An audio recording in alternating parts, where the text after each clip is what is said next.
الذين ينفقون أموالهم بالليل والنهار سرا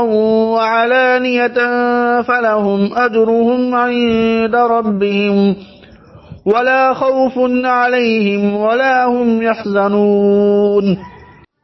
الذين يأكلون الربا لا يقومون إلا كما يقوم الذي يتخبطه الشيطان من المس ذلك بأنهم قالوا إنما البيع مثل الربا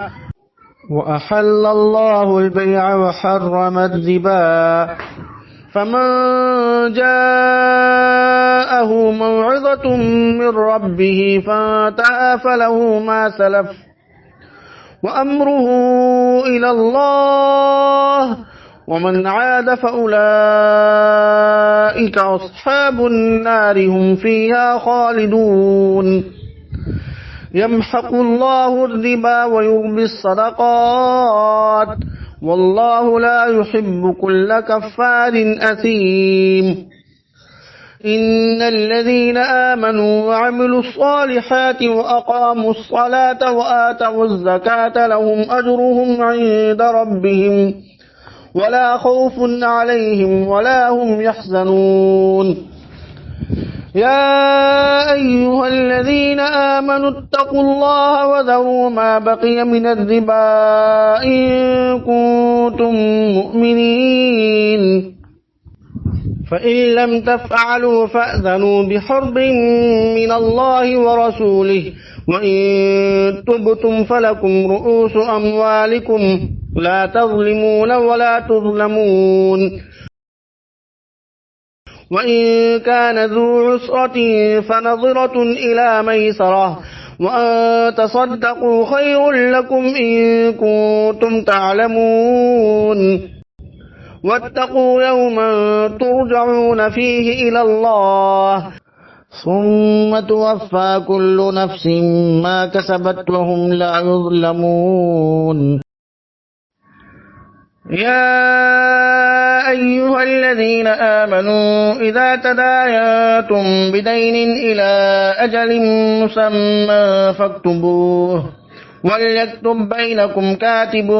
بالعدل ولا يأب كاتب أن يكتب كما علمه الله فليكتب وليملل الذي عليه الحق وليتق الله ربه ولا يبخس منه شيئا فإن كان الذي عليه الحق سفيها أو ضعيفا أو لا يستطيع أن يمل هو فليملل وليه بالعدل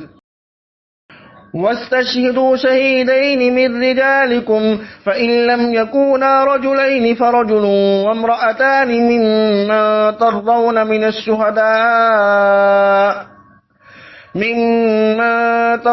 من الشهداء أن تضل إحداهما فتذكر إحداهما الأخرى ولا يأبى الشهداء إذا ما دعوا ولا تسأموا أن تكتبوه صغيرا أو كبيرا إلى أجله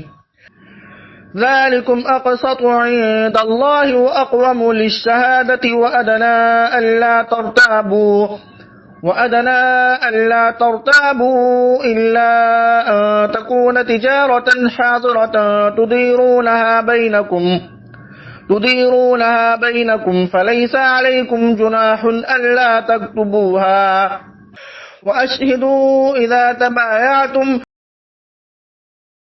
ولا يضار كاتب ولا شهيد وإن تفعلوا فإنه فسوق بكم واتقوا الله ويعلمكم الله والله بكل شيء عليم